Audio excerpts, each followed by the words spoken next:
रात का जाने कौन सा पहर था जब जायश सीने में जलती आग से बेजार होकर बेड से उठा। जिस बूहे का एक शोरिश दिल में तूफान मचाने लगा, वो अपनी कैफियत से पूरी तरह बेबसी महसूस करने लगा। एक नज़र सोफे की जानिब देखा। वो बेड से उठा और बगैर आवाज पैदा किए, बगैर आहट के वो हरीम तक पहुंचा और उसे नरमी से अपनी बाहों में भर लिया। इस नरमी से इसे बेड पर लिटाकर अपने और उसके ऊपर कंफर्टर दुरुस्त किया। कुछ गैर मामूली सा एहसास होने पर हरीम की आंख खुली तो पता चला वो इस पर पूरी तरह से काबिज है। हरीम खौफ और दहशत के मारे कुछ बोल तक न पाए और उसके हर सितम पर उसने जोर से आंखें बींच ले। हरीम की बंद आंखों से आंसू टपक कर तकिए में जज्ब होने लगे। जायश इसके कान के करीब आहिस्तगी से झुका था। वो इसके इतना करीब चला आया था कि उसकी नाजुक धड़कनें इसे अपने सीने में धड़कती महसूस हो रही थी। अब जबकि पूरी तरह इस सरदार की हो ही चुकी हो तो ये गुरेज किस लिए जानम। जायश के इस लहजा ने उसकी सांस मजीद इस पर तंग कर दी थी। हरीम, बहुत मोहब्बत करने लगा हूँ तुमसे, तुम्हारी बगैर एक पल भी नहीं रहना चाहता मैं। जायश ने इसके कान के करीब झककर सरगोशी की। हरीम के जिस्म से इसकी रूह निकलने लगी। वो जानती थी यह शख्स इंतहाई बेबाक और बेरहम है और उसकी गिरफ्त से बच पाना मुश्किल तरीन अमर है। जायश ने इसके माथे पर अपने लब रखे। वो जो इसके लिए महसूस करता था इससे इजहार करते वक्त अपने अल्फाज नाकाफी महसूस हुए। हरीम, तुम मेरी हो। जायश ने इसके कान में रस गिवला। वो इसकी जानिब से अपना रुख दूसरी जानिब मोड़ गए तो जायश के दिल को कुछ हुआ। इसने हरीम का रुख अपनी जानिब मोड़ा। ऐसे मत करो हरीम, मेरे अधूरे वजूद को मुकम्मल किया है तुमने। तुम हो तो अब सरदार जायश जहांगीर का वजूद है। प्लीज मुझे छोड़कर कहीं मत जाना। इसकी गाल को चूमते जायश ने इसके कान में एक गुजारिश की। हरीम के आंसू मुसलसल बह रहे थे। जायश ने पर सुकून होकर अपनी आंखें मूंद ले। इसकी कुर्बत भी जैसे एक नशे की मानंद थी जो सर चढ़कर बोल रही थी। जायश इसके वजूद में गुम होता चला गया। वो इसके पहलू में बेड पर बैठी चेहरा हाथों में छुपाए सिसक रही थी।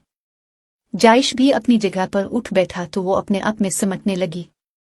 हरीम, मैं तुम्हें तुम्हारी घर वालों से मिला दूंगा, मगर इस शर्त पर कि तुम उनके साथ जाने की जिद नहीं करोगी। तुम्हें अब यही रहना है मेरे पास, ये तुम्हारा घर है। अगर मंजूर है तो बतो। वो बोलकर खामोश हो गया, मगर वो इसकी बात का जवाब दिए बगैर अपना बिखरा वजूद समेटती उठकर ड्रेसिंग रूम में गायब हो गई। वो हॉस्पिटल से सीधा जमीनों पर गया था और अब शाम के वक्त जमीनों से वापस हवेली लूटा था। वो थक चुका था तभी आकर लाउंज में सोफे पर बैठा। इम्तियाज, जायश ने इसे पुकारा। जी सरदार जी। हरीम ने खाना खाया? नहीं सरदार जी। कमरे से बाहर निकली? जी नहीं। कुछ कहा तुमसे? नहीं सरदार जी, आज सुबह से बीबी जी कमरे से बाहर निकली ही नहीं, दोपहर का खाना भी नहीं खाया और मुझसे भी बात नहीं कर रही हैं। इम्तियाज ने कहा तो उसे मजीद परेशानी हुई। अच्छा तुम जाओ। आज सुबह जब वो सोकर उठा था तो वो तब भी इसके पहलू में मौजूद नहीं थी। वो सोफे पर नीम दराज थी। जायश जानता था वो जाग रही है, मगर उसने इसे छेड़ना मुनासिब नहीं समझा था। जायश इंतजार ही कर रहा था कि वो बताए कि इसने क्या फैसला किया, मगर हरीम इससे हम कलाम ही नहीं हो रही थी। वो उसे मुखातिब करने की कोशिश करता रहा, मगर उसने ढंग से जवाब नहीं दिया और अब उसे इसकी हालत से शदीद किस्म की तशवीश लाहिक हो चुकी थी। सरदार जी, रफीक ने इसे पुकारा। हाँ, आप परेशान लग रहे हैं। सुबह से इतना परेशान आपको पहले कभी नहीं देखा। रफीक ने अपने मालिक की सुर्ख आंखें देखी। क्या करूं रफीक, मुझे किसी भी सूरत सुकून नहीं मिल रहा। मैं जानता हूं मैं उसके साथ ठीक नहीं कर रहा। बताओ, मुझ में और मेरी बहन के मुजरिम इस दरिंदे में क्या फर्क है? इसमें भी एक जिंदगी बर्बाद की और मैंने भी कर दी है। ये मेरी कमजरफी और खुद गर्जी है कि मैं उसे सच्चाई नहीं बता रहा। वो मुझे खुद से भी ज्यादा अजीज हो गई है, इसीलिए इसे आज़ादी का परवाना नहीं देना चाहता। ये बात मुझे बेचैन रखती है कि मैंने इसे कहीं का नहीं छोड़ा। मेरी वजह से वो टूट कर बखर चुकी है। इसकी शख्सियत, इसका तशख़्ख़ुस मजरूह हुआ है। अगर उसे सच्चाई बता दी तो इसके रिएक्शन से डरता हूँ। अगर उसे इसके माँ बाप के पास जाने दूँ तो क्या वो लूट कर मेरे पास आएगी? जानता हूँ कभी नहीं। इसीलिए उसे अब खोने से डरता हूँ। मैं अपने किए का मुदावा करना चाहता हूँ, मगर उसके दौर जाने के ख्याल से ही सीने में सांस उलझने लगती है। इससे जबरदस्ती करीब रख नहीं सकता और वापस भेजकर खोना भी नहीं चाहता। बता रफीक, करूं तो क्या करूं आखिर? जायश का लहजा मायूस कुन हद तक दिखी था। वो अब जिससे अपने दिल की गहराइयों से चाहने लगा था, उसे अंदर ही उन दरियों घुलता देखकर खुद भी अंगारों पर जी रहा था। बीबी जी को और उनके माँ बाप को तमाम सच्चाई बताकर उन्हें उनके माँ बाप से मिला दे सरदार जी, रफीक ने कहा तो जायश ने एक झटके से सर उठाकर उसे शकोकुना निगाहों से देखा। इसके मुंह से अपने मनपसंद अल्फाज जो नहीं सुन पाया था। हमने उन्हें एक खत भेजा कि शायद उन्हें तसल्ली हो जाए सरदार जी, मगर ये हमारी खाम ख्याली है। मुझे मेरे आदमियों से पता चला बीबी जी की वालिदा बीपी की मर्जा हैं। उनके सामने उनके बाप और भाई ने यह जाहिर किया कि उन्हें तसल्ली हो गई है, मगर हकीकत तो यह है कि वो अब भी पागलों की तरह बीबी जी को ढूंढ रहे हैं। रोज पुलिस स्टेशन के कई चक्कर लगाते हैं, जहां से उन्हें बीबी जी के मुतालिक इंतहाई गंदे जुमले सुनने को मिलते हैं। उनकी वालिदा भी दिन ब दिन और ज्यादा बीमार होती जा रही हैं। इससे पहले कि अब की वजह से मजीद कुछ बुरा हो जाए, अब उन्हें उनके घर वालों से मिला दे। रफीक ने जायश पर मजीद जमीन तंग की। रफीक में इसे खोने से डरता हूँ, वो किसी गैर मरी नुक्ते को घूरता अपनी बेबसी बयान कर गया। जैसी बीबी जी की हालत है, उन्हें कुछ हो न जाए सरदार जी, उन्हें उनके माँ बाप के पास जाने दें। फिर उनके माँ बाप को और उन्हें मनाने की और राजी करने की कोशिश कीजिएगा। वो अपने माँ बाप की रजामंदी से आपके पास आएंगी, तभी खुश रह पाएंगी। रफीक ने सादगी से उसे इसके तमाम मसाइल के हल बताए। जायश ने हाँ में सर हिलाया और एक सर्द सी सांस ली। वे शिकस्त खुर्दा सा सुर्ख आंखें लिए हवेली में दाखिल हुआ था। आज अपनी कीमती मता खोने के खौफ ने इसे बेकरार और बेजान सा कर दिया था। धीमे कदमों से चलता अपने कमरे की जानिब आया। आज पूरा हफ्ता गुजर चुका था। जायश के हरीम का बेतहाशा ख्याल रखने के बावजूद हरीम को यूं ही पत्थर का बुत बने देखा। वो यूं ही खामोश सी रहती थी, ना किसी बात पर एहतजाज करती, ना चलाती, ना कोई बात करती। खाना भी बराए नाम खाती। बस वो जो चन्न नवाले जायश इसके मुंह में डाल दिया करता था, वो दिन बदन किसी फूल की मानिंद मुरझा रही थी। अंदर ही अंदर टूटकर खोखली हो रही थी। सारी रात जाग कर गुजार देती। आंखों के गिर्द सियाह हल्के पड़ने लगे और जायश को सब कुछ मंजूर था, अब सिवाय इसके कि वो इसे यूं खत्म होते हुए देखता। तभी आज सरदार जायश जहांगीर ने अपने दिल को पैरों तले कुचलकर एक फैसला लिया था। वो दिए कदमों से चलता कमरे में दाखिल हुआ। वो बेड पर घुटनों के गिर्द बाजू फोल्ड किए बेड क्राउन से टेक लगाए बैठी थी। पहली 2 मर्तबा के बाद तो जायश ने उसे इसकी मर्जी के खिलाफ छूने की गुस्ताखी भी नहीं की थी, वो फिर भी संभल नहीं पा रही थी।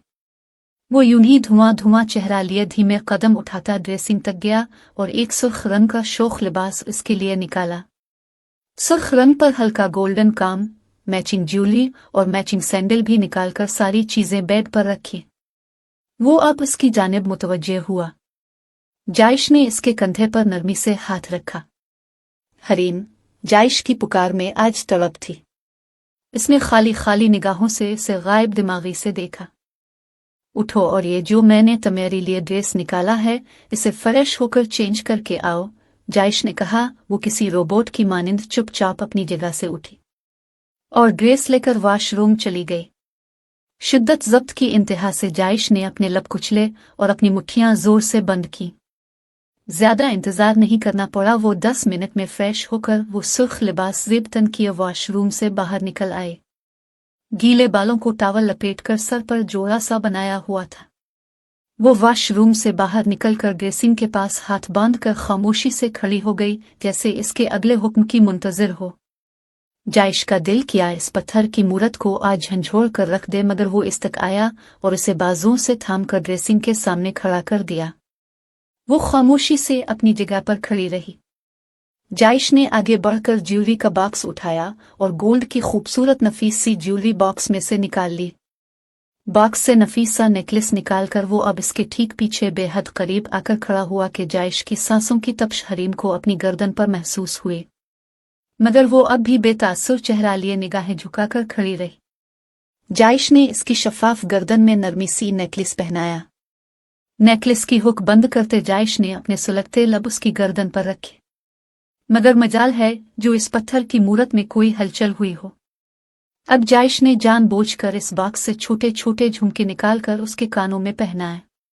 इसे अपनी बाहों के हिसार में भरकर अब अपने सुलगते लबों से इसकी दोनों कान की लो को चूमा।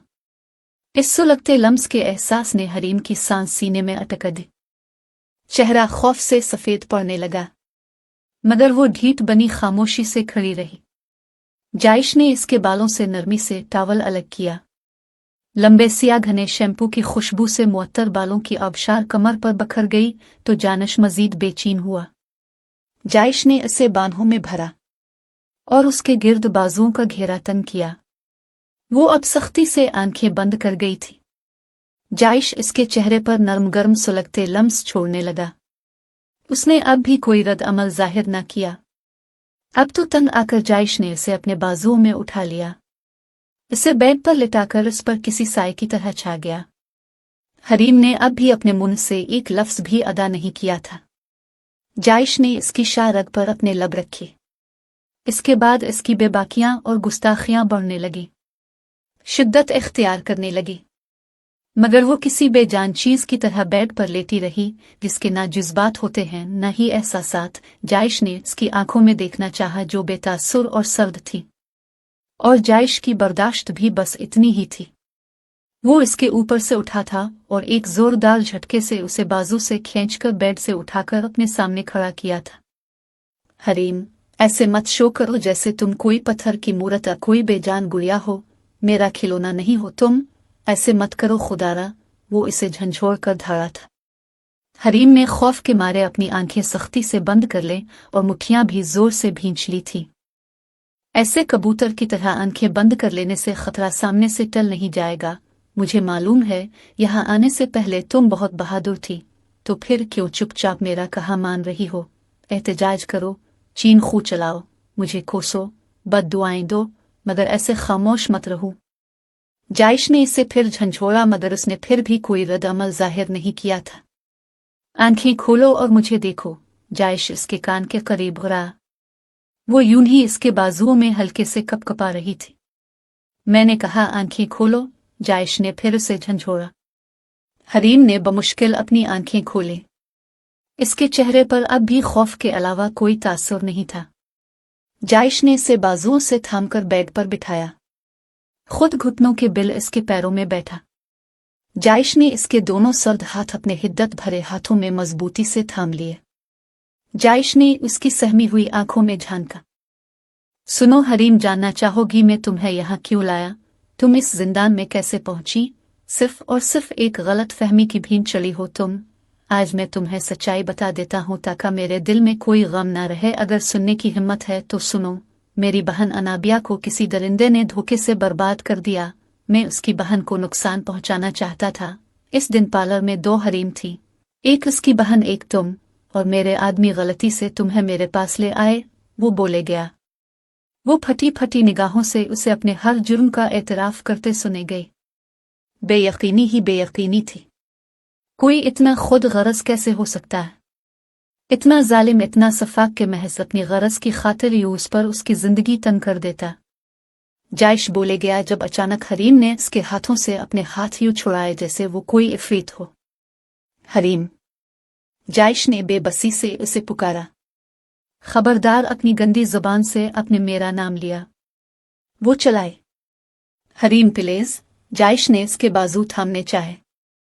खबरदार, अपने गलीज हाथों से मुझे छुआ। वो भूखी शेरनी बन गई थी। आज 1 हफ्ते के बाद इसकी चुप टूटी थी तो वो आंधी तूफान बनकर अब सब कुछ तबाही और बर्बाद कर देने के दर पे थी। हरीम, मेरी बात सुनो। नहीं, कुछ नहीं सुनूंगी मैं। नफरत है मुझे आपसे, आपके वजूद से, आपकी शक्ल से, आपके हर लम्स से। अगर मेरे बस में होता तो मैं अपने इस वजूद को कब का जिंदा जला देती जिसे अपने तख्ता मश्क बनाए रखा। मुझे घन आती है खुद से।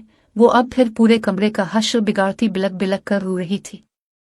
जायश चाहता था वो अपना दिल का गुबार निकाल बाहर करे, तभी खामोशी से खड़ा अपने लब कुचले गया। वो अब सोफे पर बैठ गई थी और चेहरा हाथों में छुपाकर फूट फूट कर रो दी। तभी दरवाजे पर दस्तक हुई थी। जायश ने इजाजत दी तब रफीक ने धीमे से दरवाजा खोला। सरदार जी बीबी के घर वाले आए हैं, ड्राइंग रूम में बिठाया है। रफीक के कहने की देर थी जब वो कांपती टांगों से बेयकीनी से रफीक को देखते अपनी जगह से खड़ी हुई। हरीम, जायश की आवाज में इल्तिजा थी, मगर उसने सुना नहीं।